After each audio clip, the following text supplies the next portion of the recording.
How we doing today? Yeah, I'm a little dressed up. Had some things I need to get taken care of. Putting little fine details into place. We're talking a little bit about that. You know, a lot of people are jumping on to whatever it is they're going after, and they're going at it with a fever. But you ever wondered if you had all the minute stuff in place? We're going to talk about that. Stand by.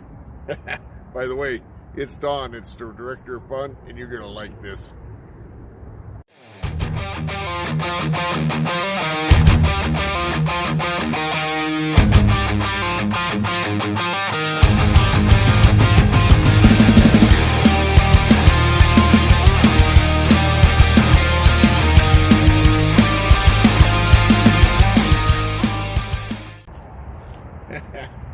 All right. So, what are we talking about? Well, you know, I jumped out of a lot of airplanes, jumped out of a lot of helicopters.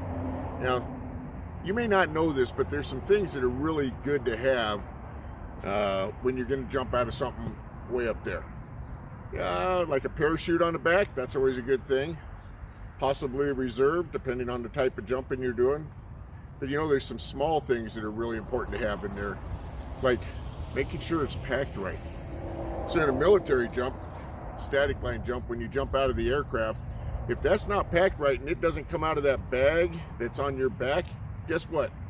You'll be slapping the side of the aircraft with your body till they can figure out how to get you in or land you in some foam. Now that's kind of a sucky way to go through things, but it does happen.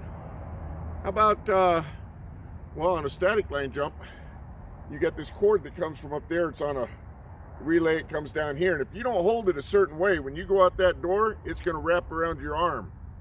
Now you're jumping out of an aircraft somewhere in the neighborhood of 100 miles per hour. Think that cord wrapped around your arm is going to do some damage?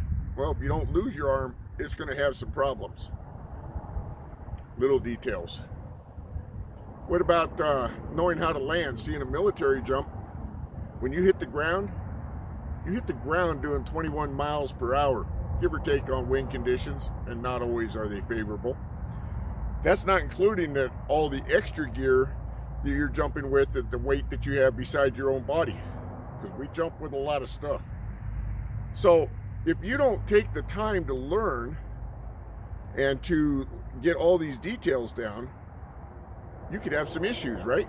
Not only that, see, when you get your chute on before you get on the aircraft, you got somebody, what they call them a jump master, but you got somebody double checking all your gear and make sure it's all done right, it's all prepped right, it's all ready to go. And then when you're on the aircraft, before you go out the door, you got somebody checking you again. Why? Because it's the little things that will cause you to get hurt or more. Business is the same way. So you hear this saying about, hey, just get out there and get going. That's true. However, while you're going, you got to learn the small stuff that's going to make a difference.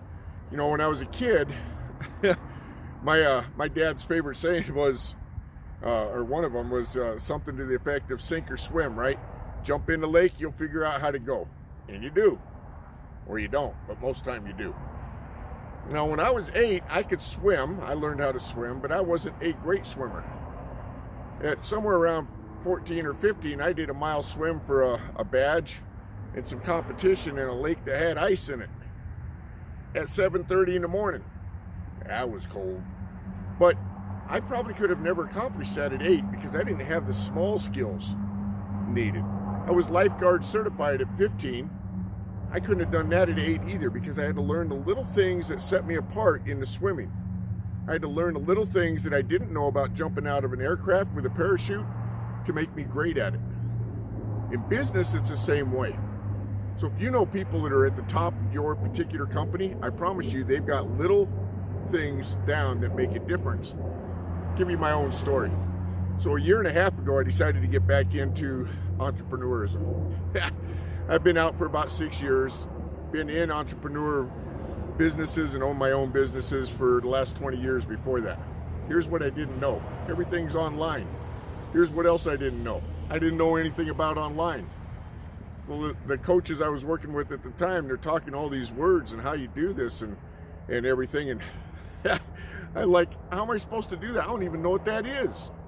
So I spent the last 18 months having to tweak and learn, and once I got it learned, I would go out and implement it, get out there and get it done. But I wasn't getting the results. Then I'd go back to the training that I had set up or I'd found or whatever it might have been, and I would notice that, I kind of skimmed through that part. Oops. Well, I didn't do that particular module, so I'd jump in there and I'd go through it, and wow, when I implemented these little things that I'd overlooked in the process, things started to change. How about you? You ever had that happen? I have, and I'm probably not the only one, right? So here's the key.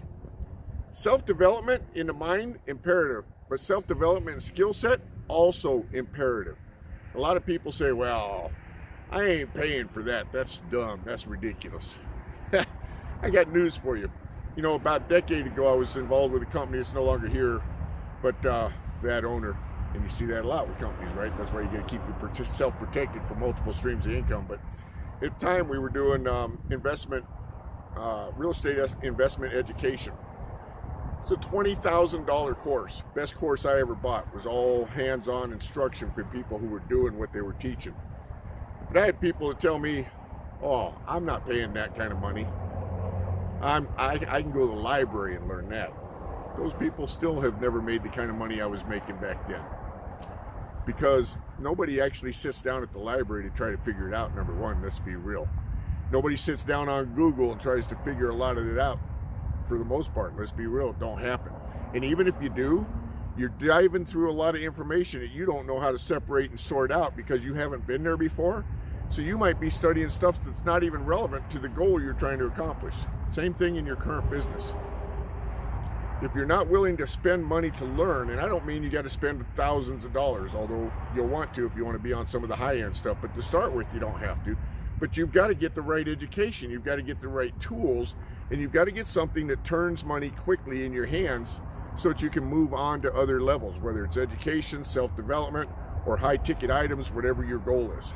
By the way, that's something I can help you with in both of those areas. So here's my thought for today.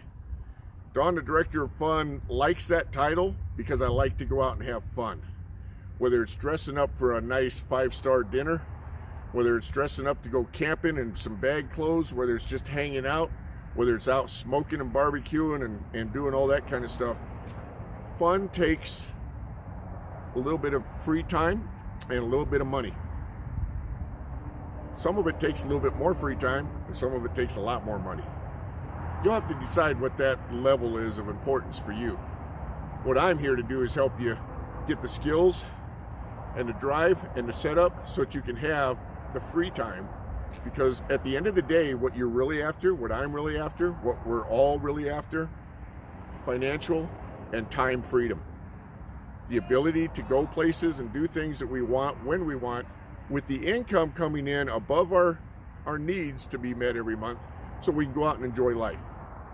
Now, there's some other things that come into play about helping people and giving it away and all that story for a different time. But to get there, you got to get the small things in order. I watched some people get hurt jumping out of airplanes over my career of doing that. Sometimes it was their fault, sometimes it was somebody else's fault, but it would always boil down to something small that was missed or overlooked. Same thing applies to your wealth, to your creativity, to your having fun out in life and doing what you want. A lot of people are missing it because of something just that big. Get with me, I'll get you on the right track. Hey, this is Don, the Director of Fun. I hope you like this. Hope you found some value. Make sure you put some comments down below. If you're catching this on YouTube, make sure you subscribe, share it with people. Down below on the YouTube side, there'll be some links that can help you out with some other stuff. Or if you're catching it on my blog, go to the resources page and you'll see a lot of what we're doing and how we're making money. Some things that might help you there. Appreciate you watching all the way through. You guys have a great day. I'll be talking to you soon. Be watching for me.